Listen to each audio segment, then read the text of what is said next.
TGR News, broadcasting from the State of Israel. Welcome back to another week of TGR News. Welcome, welcome. Well, we had another great week of passing out the food. Once again, it's all thanks to you guys. As you see, write a couple comments. Tell me if you think you still want to see this part of the segment of the TGR News, where at the beginning of the week we show you the clips of the passing out the food of this week, of the past week. So let me know if you want to keep seeing that or not. It's up to you guys. So just write a comment about it. But it is a great blessing, and thanks to you guys. You guys are supporting this part of the ministry, and we're able to give food to more and more people. Yeah, thank you so much. Yeah, it's a wonderful gift. It's a wonderful gift for the people. It's a wonderful gift to all of us, because like God said when He promised Abraham that He would bless those that bless Israel, and He would curse those that curse Israel. So if you're blessing Israel, He promised you He'll bless you. Yeah. Yeah. Let's start? Yeah, let's get right into it. Yeah.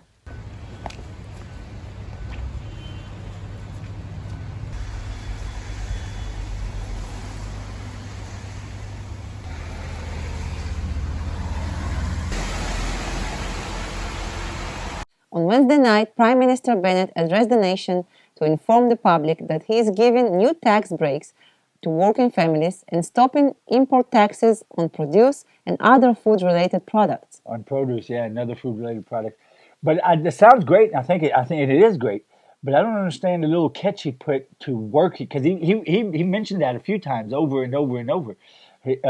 Tax breaks for working families. Yeah. What does that mean? I have no idea. Who does he decide what's a working family? Does it mean the mother and the father working? And is it only families? What if I'm a single guy? Yeah. What if a woman just became a widow and her husband died? Is she still family? Yeah, And exactly. is a working family? Yeah, that's a good question. And also, small businesses are hurting a lot. And small businesses also have to pay the food and the rent and other things. So he never talked about the small businesses. So just it's a good step. It's a good step in the right direction. But I don't understand the little catches he puts in the working family stuff and all the other things he's talking about. Exactly. So we'll have to wait and find out what that's all about. Yeah. We'll keep you informed. Yeah, we will. This week, for the second time in 5 weeks, in the Arab community, a woman was murdered. Most of the times, it is the young woman that is not follow the strict laws of Islam. Yeah, it's always, you say most of the time, but it's always. Every time I see another woman in the Arab sector that got murdered and went missing and then find later that she was murdered and buried somewhere in the desert or something, you always end up seeing pictures of her where she's not wearing, the burqa, and she's not the religious Islamic woman. She's the lady who more secular and decided not to follow their strict rules. So that's what their religion does. They their religion tells them, hey, if they're not doing what it says to do, you got to die. Yeah. That's why they're killing everyone everywhere around the world. Yeah, more than that. One of them had the business of cosmetics, some kind of beauty, and maybe it's against Islam, to just have your business and move on because she was divorced and so. It's just a shame. It just once again goes to show you the kind of people we're dealing with, and all this, and the kind of people that the rest of the world is telling us, we gotta. They're peaceful. Yeah, we gotta give them more and more, right? Give them more to do what? More of this kind of stuff, right? Well, on Tuesday, Israeli security forces went into Nablus and assassinated 3 terrorists that had been in a number of terrorist attacks that killed many Jews, and they had plans to make another attack on Wednesday. Yeah, so it took place in the middle of the day, and no Israelis were injured, so that's good. No Israelis were injured, yeah. But we've talked about this before. There's a great thing they did where in the middle of the day in Nablus, the Israeli security forces took care of this problem of another terrorist cell like this. But one thing Israel's and I've talked about it before. One thing Israel's always good about, they don't ever do drastic measures like this, like going in and assassinating terrorists. For what they have done. They've never done that. They only do it for what they're going to. They're going to the planning. And they had plans to do a big terrorist attack on Wednesday, the day after this happened. the day after Israel was able to take them out. So that's great. In the past year, requests for gun license in Israel has went up, skyrocketed over 120%. This is because of a combination of two problems here in Israel. One is the Arabs escalating their violent outbreaks that we keep seeing everywhere and all the things they're doing. And the second is pictures the Israelis see on the news where cop cars are on fire and police officers are running out of are running away from the scene of crime because the Arabs are shooting at them, and it's just the Israelis see that the police are not in control. Yes, and that's one of the two reasons why it's 120% skyrocketed the requests for gun licenses in Israel this past year. Israel is not like America. You have to have a license with a reason. Whether it's where you live or what you do, exactly. or a few other little things, but those are the main two things: where you live and what you do, whether or not you get a license or not. Yeah, and now you see teachers. They show like the teacher of math have a gun. It's not like a commando, guys or veterans or something. Yeah. It's regular people. You're usually used to it. You're probably used to it in America, but in Israel it's rare. It's uncommon to see people with guns usually in Israel. So people feel unprotected. They feel the police cannot protect them, and they take care of themselves. They try to protect themselves. Absolutely. Well, this past week, the U.S.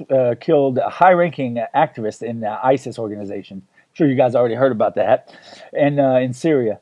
Israel did the intelligence work, though, and gave the information to the U.S. This was a tactical kill, but not a game-changing thing. Yeah. It wasn't the guy that they took out it's not going to change the game here, and everything's changed and everything. It was just a tactical maneuver showing that, hey, behave. We're still watching you, and we're still going to take care of you, right?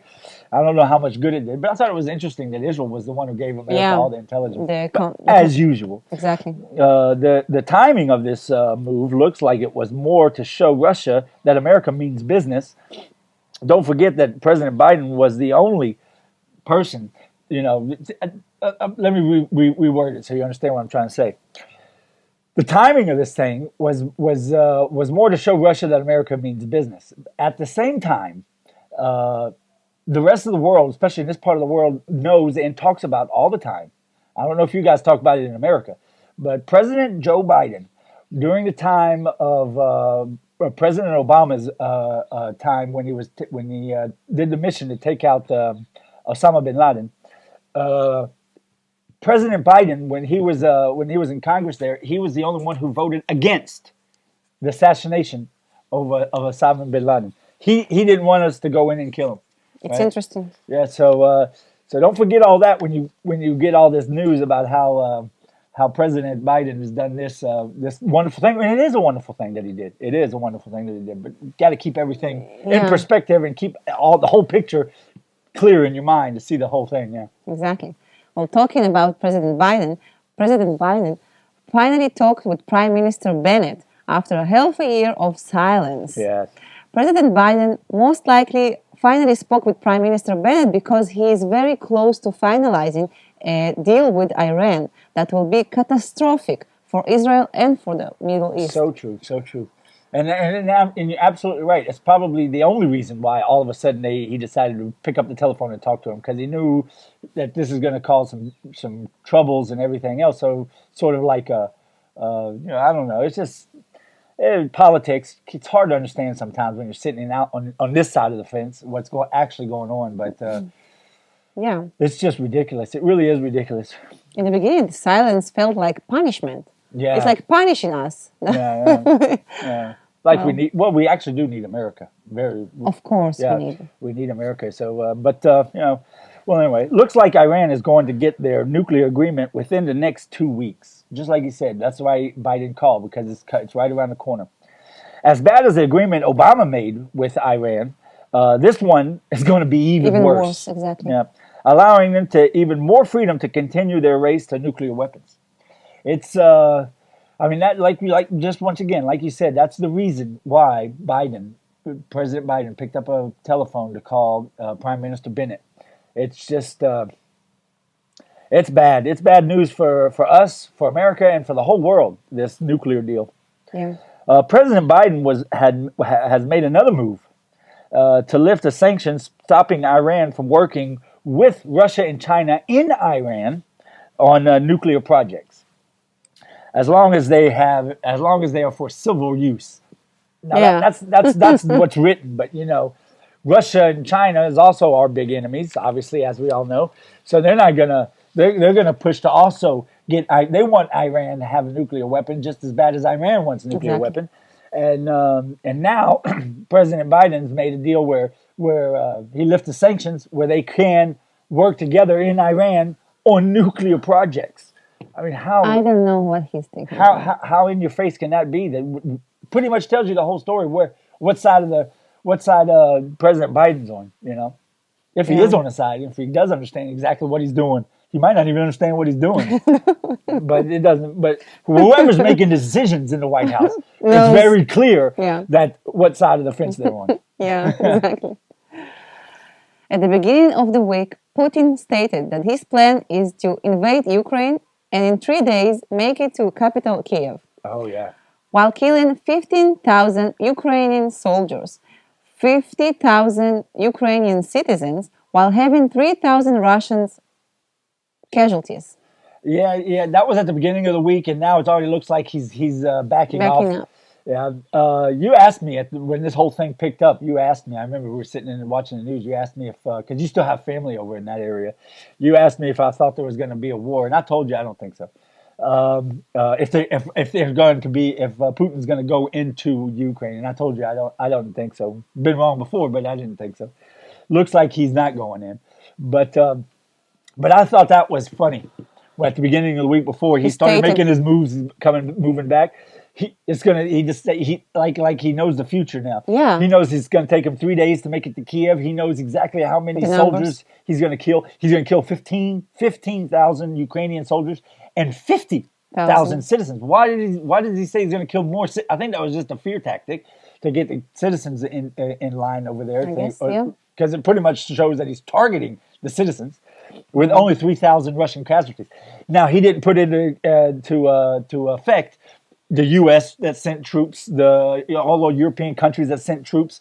What about all those troops? He's not going to hit none of those. It's just ridiculous. But like we know now, he's backed down off of that, and it looks like he's slowly coming to a political agreement, with some diplomacy and Yeah, stuff. the breakthrough came after I think he have a meeting with this Macron, right? Yeah.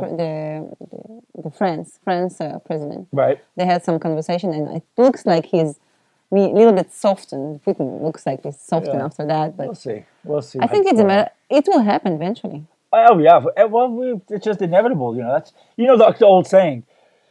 If the population of the world went down to two men, one man on this side of the world, the other man on that side of the world, at some point they're going to find each other and fight over who has the whole thing. Yeah. That's just the nature. way. Unfortunately, that's the way we are. On Tuesday night, Syria fired some anti-aircraft missiles at Israeli planes on a mission taking out another Iranian delivery of weapons to Hezbollah. Now, one of the missiles hit inside Israel in the north of the country. It was a big explosion. Israel retaliated again against them, taking out the launchers where they launched out that missile. Yeah. What I found very interesting is Russian soldiers were in Syria at the time using electronic scramblers trying to make the job harder for the Israeli Air Force. Yeah. So that's I thought that was pretty interesting. Yeah. It's like the testing. Things. It's like they were trying to test. They did try to use some kind of electronic interference to stop to make the job harder or stop the Israeli Air Force. Whatever their technology was, we knew they were doing it. Obviously, we got the news, but it didn't stop. It didn't hinder, and it didn't. So we don't have no problem with that. Whatever that was, they were testing out. So I got to go back to the drawing board with that, I guess. But I thought it was, Interesting. It's getting more and more used to Russia in Syria. The Russian soldiers in Syria would keep their heads down more. But now they're everywhere in Syria, in Russia, in China, everywhere. They're in Iran. Everywhere they're less. They're not like they used to, keeping their heads They down. raise their- They're raising their heads up, and they get more and more confident because of only one thing: President Joe Biden. Yeah, exactly. That's the only reason. It's like I said, Israel and the rest of the world needs America. We need America. Lots of people around the world have a problem with America's policies and how they do things, but that's okay. The world needs America, and everyone knows it. Yeah. And Trump is not there to kick their butts. Yep. Exactly. Yep. Exactly. Well, we'll stop. We'll stop talking about Iran so we don't have to keep getting more and more upset. I'm sure you guys understand the story here, and it's just every week we talk about it, and every week it's just people need to wake up. People need to wake up. The Israeli archaeologists are asking for help from the government. Yeah, this is a new problem. We always have new problems with the Arabs here in this country. Arabs are going to all the ancient ruins around this beautiful country and digging up to steal all our precious history, as well as even in some cases putting the Palestinian flag on the sites. There are just too many places to guard at one time. So, I mean, let's think about 2,500 actually. 2,500 and only 4 people to go around and check. That's what we're talking about. 2,500 that we know of. Ancient ruin already places. discovered. Yes, Yeah. yes. This country is full of them because the history here is goes back so far. 6,000 years. It's not uncommon to come up, to driving down the highway and pass a ruin of 6,000 years old, right? In one place, they trying to build their village over, and they know for sure there's ruins. Yeah. They have to be discovered, but people know there's ruins. And they're trying to build, they already have permissions to build their village over it. It's like they're trying to erase our presence in this land. Absolutely. And they've always been doing it, but they're ramping it up now. It's the same thing always with the Muslims and the Arabs. Anywhere the Arabs or the Muslims have control, they destroy anything that's Jewish or Christian or anything. They just completely destroy it, desecrate it, and everything. There's a video I made about Timna Park in our YouTube library. You can see it. You can go back and look at it if you haven't seen it. I talk about there was like a sanctuary or whatever you want to call it, a place of prayer for the Egyptian paganists. Mm-hmm. And this was during the time the Egyptians had us as slaves. They were there in Timna Park mining for copper and stuff. And Israel, we preserved it. Yes. It's the only place, you can see it. I've talked about it there. It's the only place, I think we're about the only people who preserve our enemies' ruins, because just for the fact that we understand that the importance and the history and everything else. It has nothing to do with how you like the person or you don't like the person. But the Arabs, they don't have no respect, and they just want to destroy everything. They steal in and they break in. You saw those pieces of breaking. Whatever they don't steal, they break. They break, yeah. Yep. Well, it's sad. You got anything you want to say? Yeah, I want to wish you Shabbat Shalom, and thank you again for helping us with our mission to help others. Amen. And that's it. Okay. Well, don't forget to join us on thegoldenreport.com. And if you want to be a part of the mission that we have for feeding the Jews here in Israel, or the mission that we have of bringing Jews home on the boat, you can go down below these videos, any of the videos you see on the YouTube channel, and you can hit the links to thegoldenreport.com or the Patreon, or you can just go to thegoldenreport.com to the Support Us page, and you can become a part of this mission that we're on. So thank you very much, and until next week, God bless. Bye-bye.